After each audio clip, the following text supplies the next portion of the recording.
Hello and welcome back to another episode of They Don't Teach This in Law School. I'm your host, Charlie Mann of law firm Alchemy, and boy, oh boy, am I excited for round two with our guest today.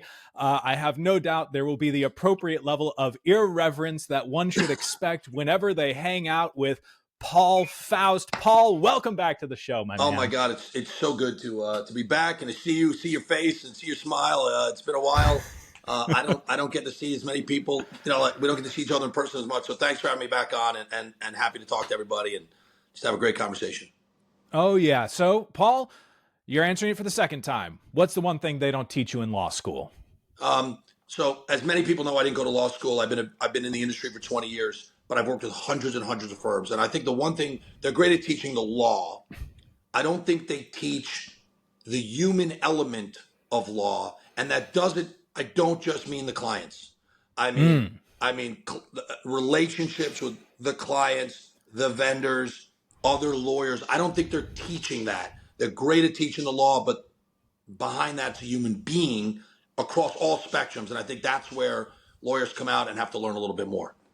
So we need like a little bit of psychology training in law school. Psychology, connection training, that there's, some people look at it as a business. It's not. At the end of the day, there's a human being behind that injury or accident or death, or case. There's other vendors involved in the process. They're not just providing a service. There's a human being there. And I don't think they're teaching, like I've heard many lawyers say, yeah, I'm not going to go to that conference. I don't love the speakers. And I'm saying, okay, but what about the vendors? What about the other lawyers in the room? How to connect with everybody, because that's where the real business is. Look, if you went to a law school and your class was 300 lawyers, they all got the same knowledge from the same professors. Great. So why am I going to hire you? Why am I going to work with you versus the other guy that graduated from the same law school and also tells me he has this? Well, maybe it's because that human being, that human connection. I think human connection at the end of the day is what makes the world go round. And it's only increasing the importance as we move into an AI and a digital age, because I can replicate tomorrow everything that the top firm's been doing for 20 years. I can get the same demand letters, the same content from my website, the same emails, the same everything. But you know what? The one thing that no one and AI can never replace? Paul Faust. It's not me. It's not our relationship. And I think that that's what they need to teach more, because technology could do a lot of the functionality of law. It can't be the human being. It can't be my personal story. It can't be my connection to the client. So that's really what I think lawyers need to really think about is, who are you? How are you different? How do you connect with humans? That was one of those things I didn't realize that I actually understood. I thought that I didn't really understand the human connection side of things, but I realized I did. And when I recognized, I did all this actor training. I was a theater major in college, spent a lot of time as an actor. And I realized, I actually might be better than many people at genuinely walking a mile in someone else's shoes, in sort of a fast, like, I understand the outline of this individual. What are some of the things that might have brought them to this moment, right? And like, what's the secret driving force behind this person? Because it's not as simple as, they want money, or they just want this service done. Like, they want a little bit of love. They want a little bit of fear reduction. They want to get closer to their aspirational lifestyle, which isn't, it's not, $5,000. It's 2 nights in that vacation home with their family, so that way their family is impressed with them. There's like all this other stuff that goes on. Have you always been understanding the emotive quality of human beings first, or was that, you developed that skill over time? Always. And I think we have similar backgrounds. I came through a theater program. I was an actor. So I understood human beings. I don't understand technology. I've been in this industry 20 years. I don't understand most of the vendors, their case management softwares. I don't understand it. I understand people. I understand my clients. I understand other vendors. I understand lawyer clients. And once you're, all things being equal, people do business, with their friends. All things being unequal, people still do business with their friends. And I knew that, That's true. right? I knew it. And so I just wanted to be a resource. And I just think that we need to get more into that. And I also think, for lawyers, and I talk to them all the time about this, when you have a client, you're not just dealing with that client. First of all, you're dealing with their family. But more importantly, if you do it right, like I can be the most brilliant lawyer, you can come to me with a case, I can handle it brilliantly, get you the greatest deal and greatest settlement, but no human emotion. Guess what? It's a one-off. If I handle it exactly the same as we just talked about, but I also connected with you, guess what? I've got your entire network. I don't have to market to anybody else. So understand, as a lawyer, when you're talking to clients, you're talking to their entire network. So the interaction you have, even if it's this is not a case for me, Charlie. You are not a potential client for me. I could blow you off, or I could say, Charlie, it's not, and this is why. Here's what I recommend. The next time Charlie's friend has a case, they say, call Paul. He was really helpful, and I think that that's the human element and the connection element that lawyers need to learn more of and practice more of. You could be great at your craft. Learn how to be great with people. Okay, so that is we'll say not an easy skill to learn in a profession that prides itself oftentimes on the intellectual rigor of what they do. Understandably so. You invest a lot in the education side, in the development of your rhetorical skills, on mastery of this domain. And now we're being told, okay, AI is going to be able to do especially the first 80% of a case, and that he's going to keep closing that last 20% gap. How do I even get good at human connection if I've been leaving that behind for so long? I think the first thing and the only thing is do it. Start. I know it's not comfortable if it's not you, but start with someone you're closer with. Sit with someone that you know a little bit, and you'll realize that, wow, that didn't hurt me so much. It's all this fear in our head. Like, what if they think of this? What do they think of that? I'm not so good with this. Okay, why don't you try it? You'll see at most conferences, when the day of work is done, excuse me, I'll take lawyers to vendors and say, hey, let's go to the piano bar and hang out and break, just have a drink, relax. We're all everybody's so worried about what others think. And the reality is that I'm going to tell you this, no one's thinking about you. Everyone is worried about their own problem. Like Gary Vaynerchuk said, I think, every kid is worried about their pimple. What is everyone going to think? Nobody cares about your pimple. They care about their pimple. So you've created in your head, I'm not fun to talk to. I don't know how to do this. But everyone else is saying the same thing, except the few of us that are just naturally like this. So A, you can learn to be better at it.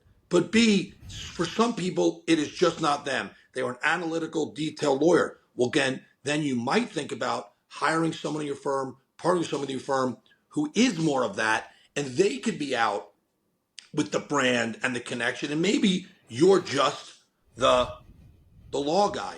But I just don't think, as technology continues to touch every industry, that scares me, because then what do I need you for if you're not there?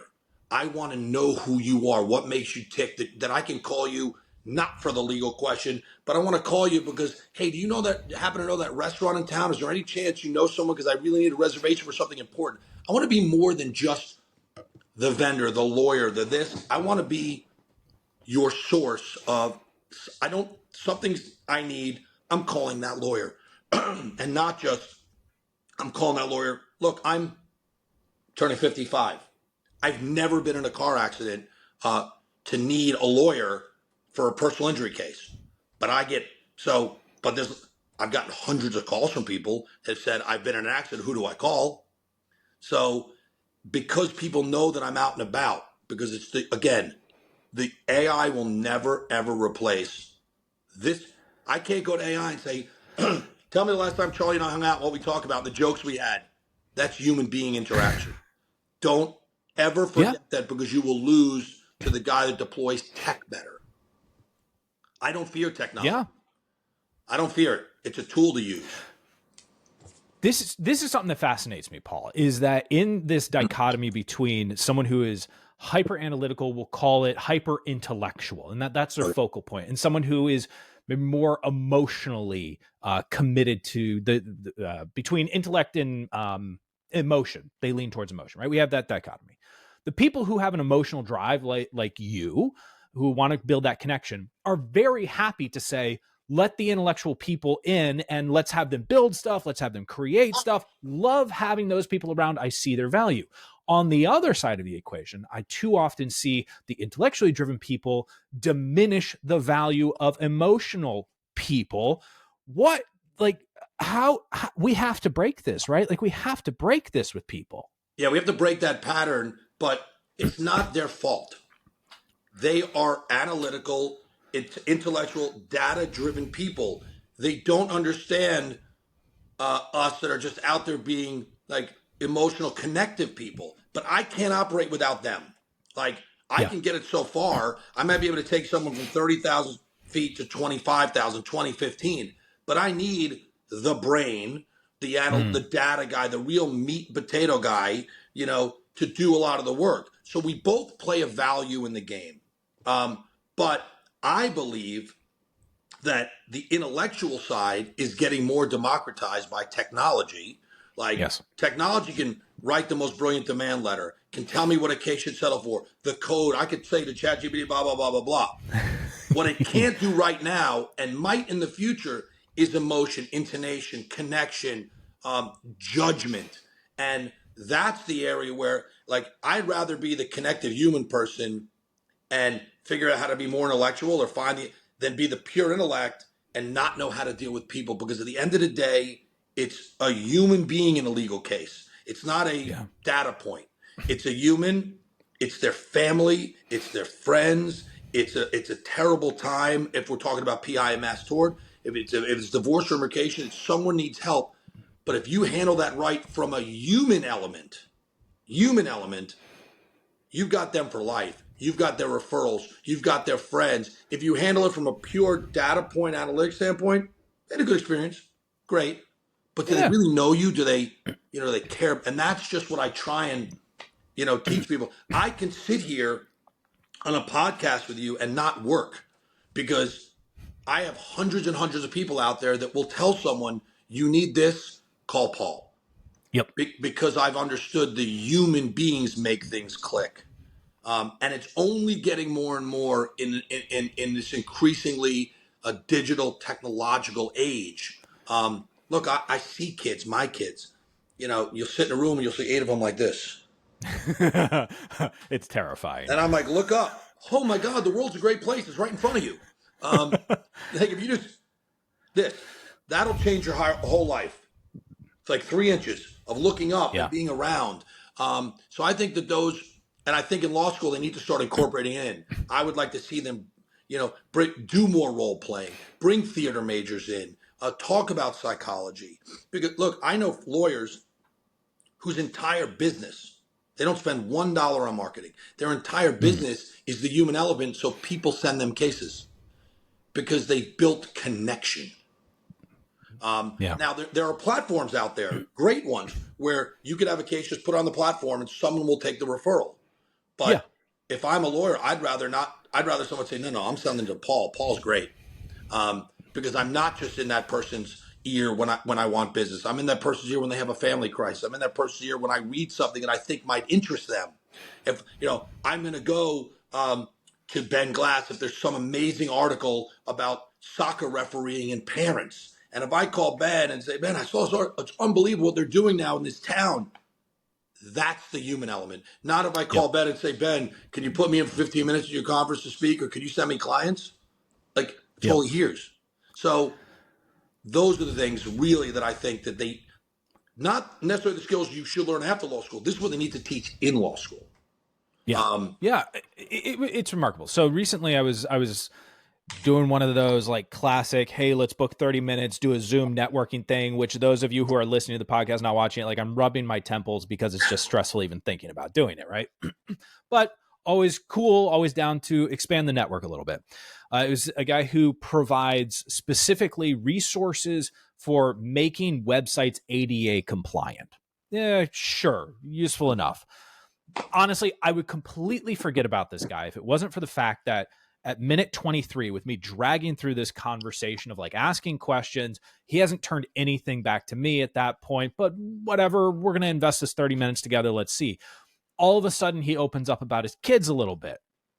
And we're starting to talk about having 2 kids. And it turns out we're both fathers of 2 daughters. And his daughters are right around my kid's age. And we start sharing parenting philosophies and the challenges with each other.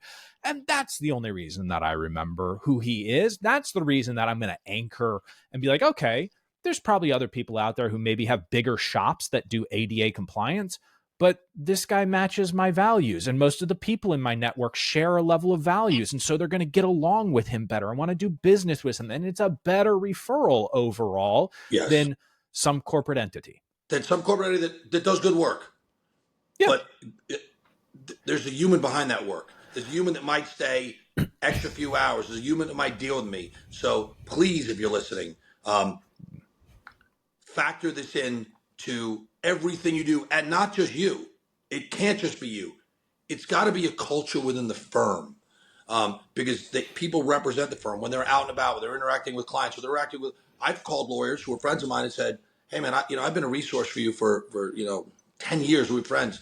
I talked to one of your intake people, one of your paralegals, one of your lawyers that was completely blew me off." So that link 4 down could ruin. You're only as strong as your weakest link, etc. It's the entire firm. You could be great at it, but if your intake person doesn't connect with that potential client on a human level, it might never get to you. So, there's hundreds of people that come on this podcast who could tell you, I went to law school, here's what they didn't teach me, didn't teach me. As someone who's been around the industry, working with hundreds and hundreds and hundreds of firms, 15 conferences, it's the number one thing I see. And the biggest issue going forward, as I said before, as technology replaced a lot of mundane tasks, now the only differentiator is what? The person. It's the only differentiator. Have you seen? Yeah, and there's this commercial. So, they just released all the new iPhones and everything, and they're talking about Apple Intelligence, which they haven't released yet, but they have these commercials showing off what one of the potential things is for Apple Intelligence. And it's got this actress who I think she was in like the first season of of House of the Dragon, and she's meeting with producers or whatever, and she has people coming in. She's asking her phone right before sitting down with the person, like, hey, what's something that I've talked about with Paul in the last 6 months? And Apple Intelligence can search through the text messages and say, like, oh, one of the things I always remember about you, Paul, is we're both fans of the band Blue October, and you have a personal connection with them, right? Yep. So that would be the thing that it might spit back to me. And, oh, great, awesome. And now I could ask it, what's their most recent album that's come out? The difference is, even though that tool is available, if you don't first care about wanting to make that connection with the individual, it doesn't matter that Apple Intelligence can do that. If you don't first think, I want to make sure that there is connective tissue. Right. It's an amplifier of this. It's the ability to do it more often and at a better level. Exactly. It still needs the data from us that we both talked about Blue October. What if I didn't text it to you? What if we talked about it in Nashville at the bar because a song came on and I asked it doesn't know. It only knows what's been put in there. It doesn't know the memories you and I have had in person. Hey, man, what was that drink we had in Vegas? You could ask it all day long. It's not going to know that. I mean, maybe one day it will because it'll track my purchase with my credit card, and that's all possible. Scary. Yeah. But yes, that's the point, and why you and I have, I think we always had a connection from around, but that just made it tightened a little thread that has nothing to do with the legal industry that we both like the same band. Or I've had people come to me because I was on The Office. I did an episode, and their nephew, cousin, blah, blah, blah, is a super fan, and would I make a video? Nothing to do with my services, nothing to do with my industry. People want to be around that. And I made a movie less than a year ago. I had Brian Lebovic, who's a lawyer, in it. Don Worley was in it. Ted Foreman is a lawyer. His daughter wants to go to film school. She worked on it. These are experiences I have that have nothing to do with our business, but I can get anything I need from those guys. If I have a vendor that I love, that I think is great, and I call Brian Lebovic and I go, Brian, I think you should take a look at this. He's going to take a look at it. Not because I sold him a phone number before, but because he knows me and trusts me. We have a relationship. And look, in your market, again, I spend most of my time in the PI mass tort world. there are hundreds of options to go to, hundreds of Yep. options for other lawyers. People always ask me, how do I market? How do I market? How do I find all these people in accident? How do I find all these people in accident? Blah, blah, blah. I go, here's some ways. How's about, why don't you host a monthly dinner in your community for other lawyers? Could be your competitors. Could be a divorce lawyer. Could be an immigration lawyer. Could be a criminal lawyer. Guess what? They have clients that get hurt too. So why don't you network with other lawyers? Let's do all your marketing with other lawyers. What if you just had a round table of other PI lawyers in your market that are your competitors? They might get a case that's not for them. They might Yes. have a case that's a conflict, but they say, look, here's another lawyer you should talk to. Don't try and compete with the largest advertiser in your market because you'll lose. Go a different route. And what is that route? People. Yeah. I could not consult, but I talk to people all the time. Like, here's some other ways you can market that you're not thinking about. Stop talking about you. Start talking about the people in your community. Like, Yeah. I don't really care that you vomit to me. It's 47 million settlements. I make millions of dollars. So does the other guy. But what if you went into your community and interviewed the woman that's been selling tickets to the ferry ride for 20 years, and you talked to her about her experience in the community, why she's been doing, what does she see happening in Savannah, Georgia? This lawyer came to me and talked to me about me. She puts it out on her social media. She's proud to be a member of the community. So again, Yeah. it comes down to human beings, not technical data knowledge of the law. Yep. It's that raw connection thing. Now, Paul, I have to admit, you've given me an in lane here when you start talking about the movie on something that I promised myself next time I'm talking with Paul, I want to talk with him about the whole, he constructed a movie, because that's an interesting, I think people perceive impenetrable type of industry. And you even kind of tease, you're like, hey, the making of a movie, it's a really interesting like investing strategy. And that's another thing that I associate with Paul is a guy who figures out these different levels of investments, with Arizona opening up, the mass tort world, some of that. I'm curious, that whole starting a movie thing, what was obviously there's the background interest in theater, Right. film, etc. But what was the thing that set you off and you're like, you know what, I'm going to chase this down and make it happen? Because I didn't read the book that said you have to do one thing Monday to Friday, 8 to 5, live for an hour on the weekend, and then hopefully have some fun. I was an actor. I love it. I have a business. I understand, in Maslow's theory, you have to have some security and food. I have a roof over my head. Got all that. I freaking love it. So I want to tell story. I want to enjoy this thing. Maybe it makes money. Maybe it doesn't. Okay, I want to do this. You know what I'm going to do? I'm going to only have my friends in the legal industry be investors. And then I'm going to let them be in the movie. And I'm going to let them name characters that they want. And I can write their brand in the movie. So we're going to have fun. So it's going to work more than one way. It's not just about the movie. But let me tell you, lawyers, I'm going to let you know a secret. Nobody cares. For those who are not watching this, Yeah. Paul is furtively looking around, making sure no one's watching. Nobody cares about your YouTube clip or your Instagram about the 17 things to do if you're in a car accident. All right, I'm 55 years old. I've never been in one. Here's the one thing I know if I'm in a car accident. I know I'm calling certain of my friends. The only thing I should know if I'm in a car accident is which lawyer I'm calling, not what to do. But guess what? When you post as a lawyer, hey, I'm on the set of a movie, and here I'm here with Paul Faust. He's acting in the movie. He's playing Charlie. His character's named Charlie Man because we're friends, and I wanted my name. Blah blah blah. You post that. It gets more story, it gets more connection. I was on, I think, 6 podcasts because people want to talk about the movie. And I'm like, what do I start with? Hey, this is my business. This is what I do. It's just fun and interesting. And we get to get out of our comfort zones. And it's something I care about. Like, I believe that you are a better person. You are a better lawyer, better father, better husband, better friend when you live in all buckets of your life. I've said this many times.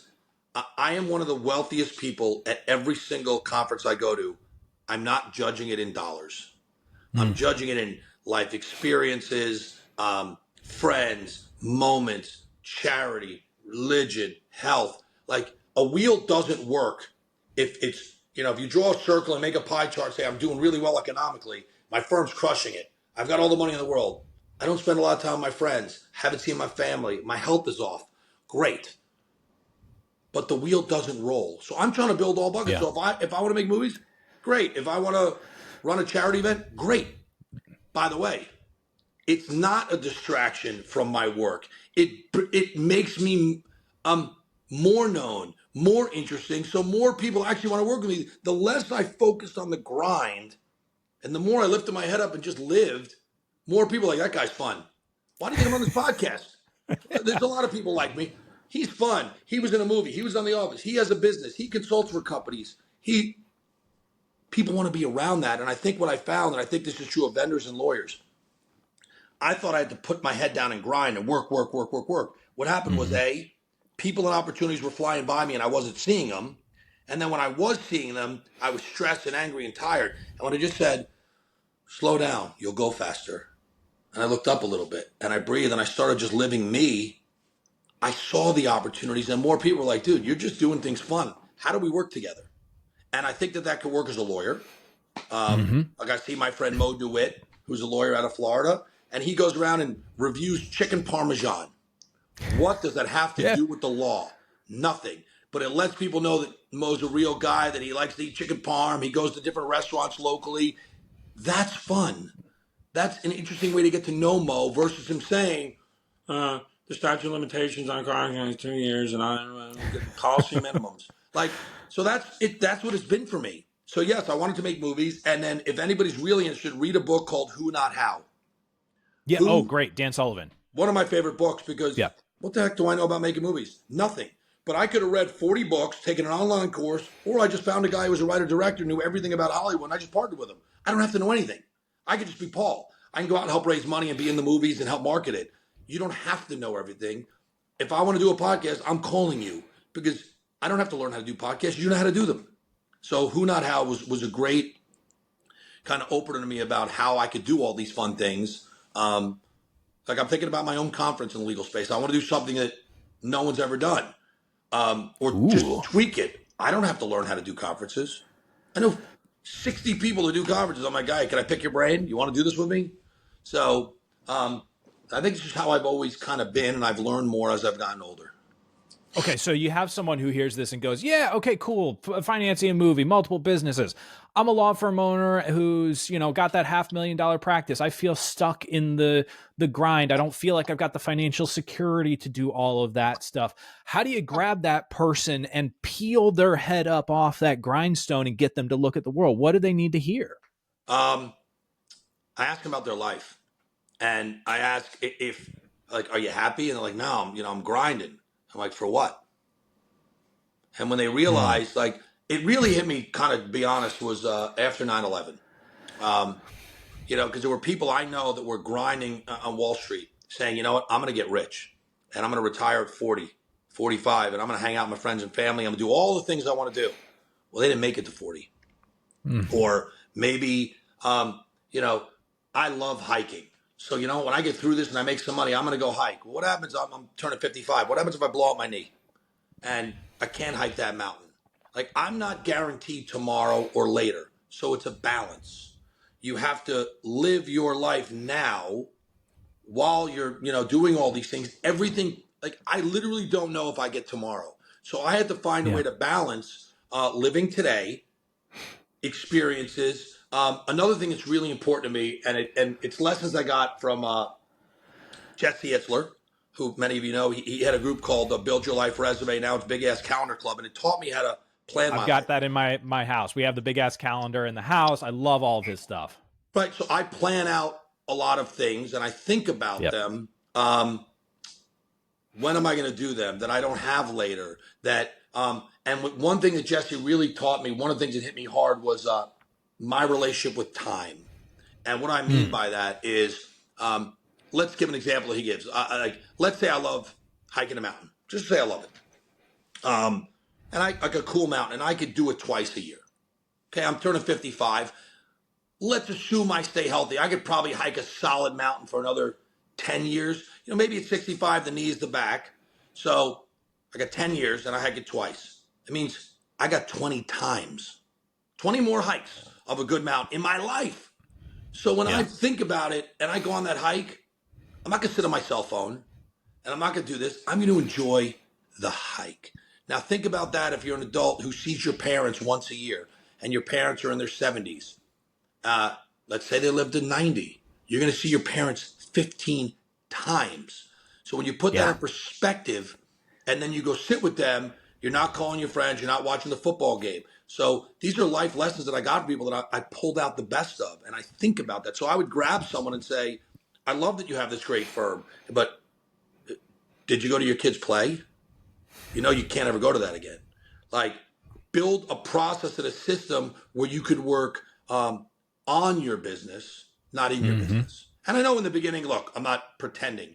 In the beginning, it's a lot of late nights. It's ramen Yeah. noodles at the office. But once you build that foundation, trust me, if you live in all buckets of your life, your firm will grow more than if you just head down and grind, because you're not going to be a happy boss, parent, friend, and that will affect the growth of your business.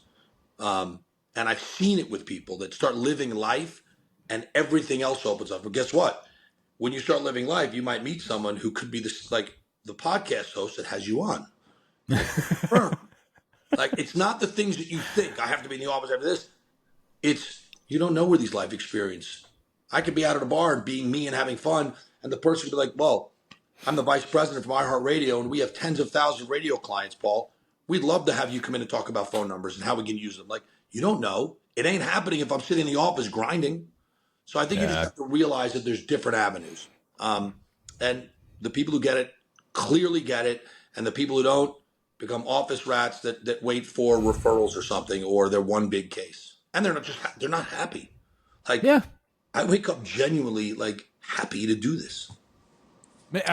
When you showed up right before the pre-show, you were just saying like you are about as happy as can be. You're out there hanging out with friends who may or may not be doing business with you, may or may not be a future referral source for you, but you are out there connecting with people in just this big, incredible way. And one of the things that like I know about you, Paul, is, and the reason I remember connecting with you at first was like, wow, this guy's got a lot of energy. And I like people who have a lot of energy because they don't get offended by other people who have a lot of energy. And I know that I can be like rambunctious, right? So that was a quick point of joy that I discovered.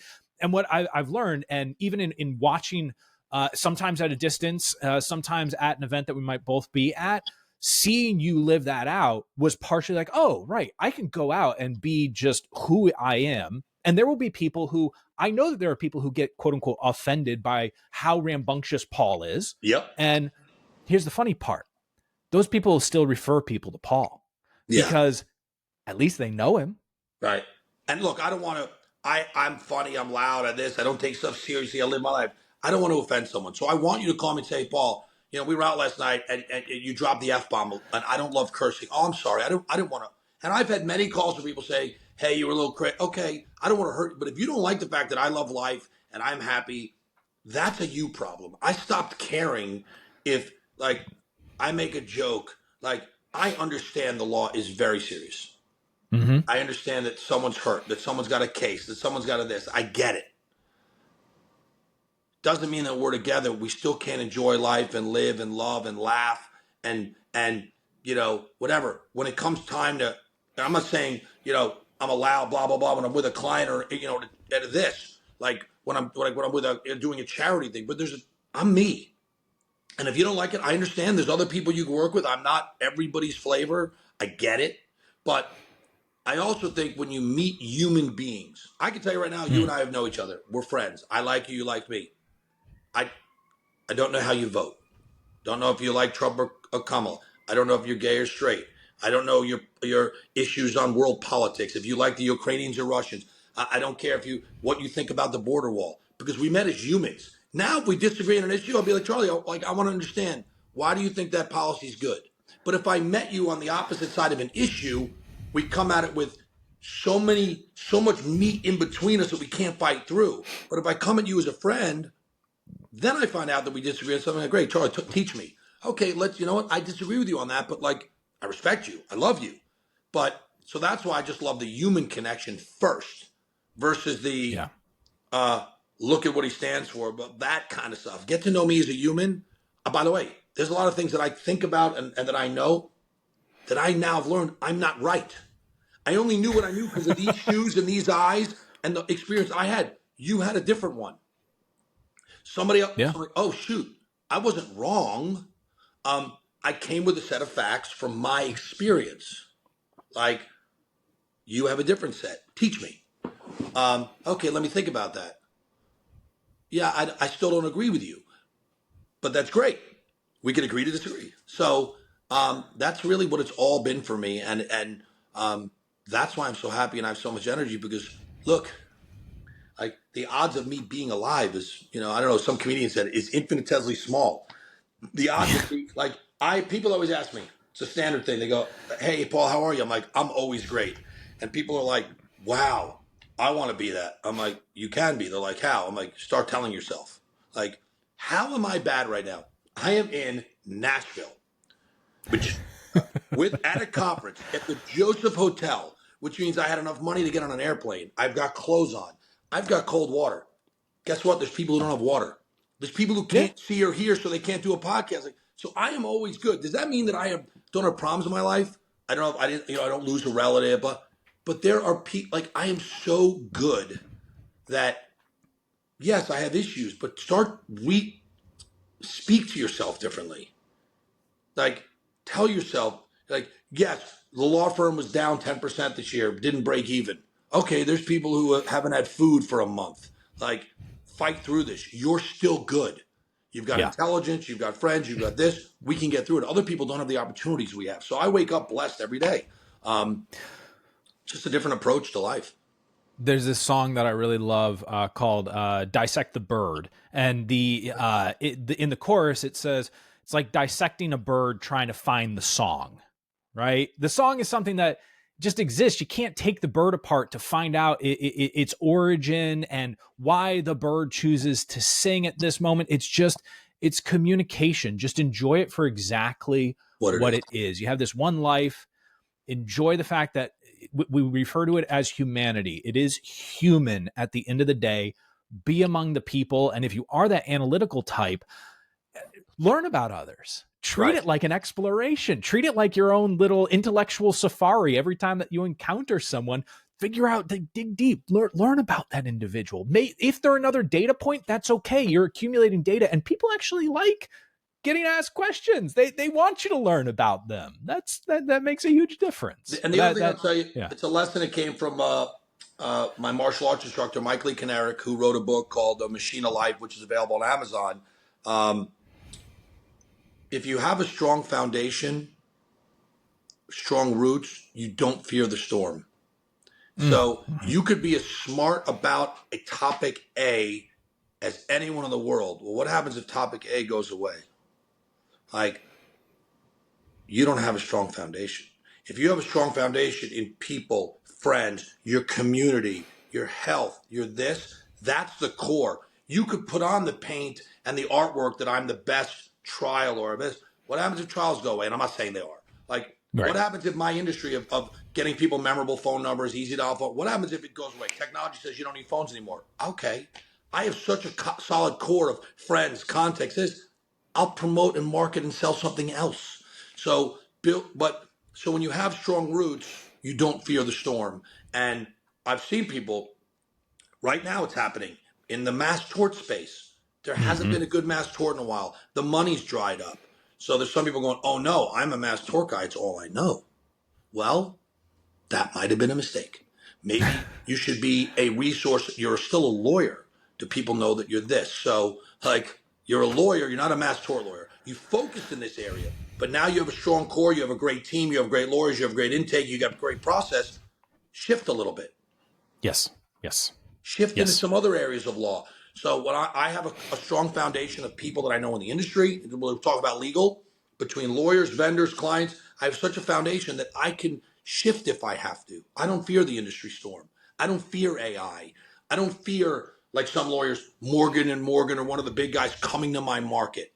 Okay, I have a strong core and I'll figure it out and I'll adjust. If you're running Yeah. around panicked, it's because you don't have that foundation. You have to move the house every time the storm comes in. Yep. So I think it's another thing they don't teach in law school. A principles first life. Like what are you actually good at that isn't just the technical thing? If you are a really good problem solver, the world will always need problem solvers. If you're really good at connecting with human beings, we will always need to connect with other human beings. There are things that you are good at that inform what you might do within the scope of the law, which is a very broad space overall, that are these core, it's the nexus of who you are, that if we decided, oh, you know what, you're going to be a restaurant owner instead, you'd still apply yourself in those ways to being a Right. restaurant owner. Yep. I'd be the That's same who you guy are. if I was in another industry. If I owned a restaurant, I'd be the same. I'd connect with every client because guess what? Every client who comes in has other friends who eat. Every employee that works for Yeah. me has other employees who want a job. Like, it's the same thing. What? Human beings. It's not the Yeah. restaurant. If I close the restaurant, open the gym next door, the people who eat in a restaurant, a lot of them work out. It's not the thing. It's the person. It's the human. Be the human. Don't use technology as a tool. Don't let it replace you, what you care about, what you stand for, what's important to you, and what's important to the people around you. That will Yeah. always win. Always. All right. Before I ask you the final question, Oh, people want to connect with Paul. How can they best connect with you? okay. Any way you want. So my website for my company is ringboost.com. You can email me, Paul at ringboost.com. You can call me 914-200-0013. You can Instagram me. Find me. If you're a lawyer, write an agreement that says you will never purchase anything from me and I will sign it. You could still call me. Call me for help. Call me for advice. Call me for guidance. Call me for opinions. I want to connect with you because I don't believe in what goes around comes around. I believe in what goes around has to go somewhere. And if I can help you as a lawyer, you don't have to help me. Go help somebody else. Eventually, in the scope of world, it comes back to Paul. So I'm not worried about it. So reach out to me, talk to Charlie, send me a text or, Paul at ringboost.com. If you want to email, call me, however you want to connect it first, it's comfortable for you. Reach out to me and I will help you in any way I can. No expectations, nothing needed. That's awesome. I mean, and by the way, for everyone who's listening to this, he means it. Like, having known Paul for a while now, the guy really means it. I know it's weird for people to hear that and feel like, no, I'm gonna take this very cautious from the outside approach. Paul actually means everything He that wants he's saying. something out of this. It's going to be, I'm not going to ask you for anything. If there's a time and a place to do business, awesome. If there's not, Yeah. that's freaking awesome too. Because if I help you grow or help you in your firm, your employees are going to make more money. Their families are going to have better vacations. And eventually, I know in the scope of world, it comes back to me. So Yeah. I'll gladly do it with anybody. All right, Paul, last question for you. It's our little three-parter. What are you reading, watching, and listening to these days? Wow. Watching whatever my wife finds that we can watch as a couple, because I'm on the road a lot and it's one way Yeah. we connect. And so we do a lot of that. Watching shows like, all right, we're going to like this one together. Right now, I just started, I don't know, the 400 different series on the Menendez brothers. I know every part of the story, but once the women at Mahjong or Canasta say it's the new one, we have to watch it. So that's a lot of what I'm watching. I also, by the way, and I think it's important, I don't care what side of any aisle you're on, right, left. I watch equal amounts of both sides. Fox, CNN. I want to understand all sides. I want to understand where people come from. But coming and watching, it's really up to the wife. She tells me what to watch. Reading, most of what I read now, I have a little bit of like fun reading, which has got anything with a Navy SEAL or a spy I love, but a lot of mindset, Nice. attitude, life books. Like stuff like I read, like, Living with a SEAL by Jesse Itzler, like just stuff about cool ways to live life. Yeah. Listen, most of what I listen to is, I don't listen to a lot of podcasts anymore. I listen to a lot of music because I think music is a motivator. It's a soother. It takes you back to memories. And so I like listening to the music that I hear because it feeds the soul. And during the day, because I'm out and about, I'm doing all this stuff, I need sometimes just for the head. And I think music could bring us back to so many things. So listen to a lot of music, watch what my wife tells me, and read books on mindset, attitude, all the stuff. Like I'll give people something to do. It's really fun. I know you have all your hobbies and interests. Like whether it's online or going to the store, go to the store once a month and buy a magazine on a topic that you would never buy one on.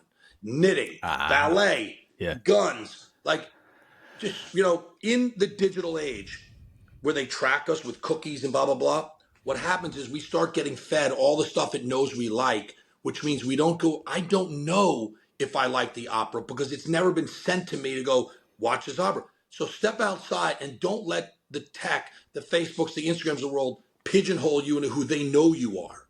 Because Yeah. there's stuff out there that I haven't experienced. Maybe I would love the ballet if I went.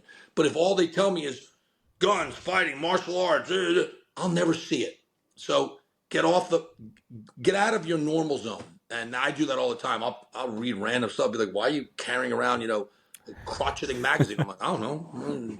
Just try something. Maybe I like crotcheting. I don't maybe I'm a super fan of curling. I've just never done it.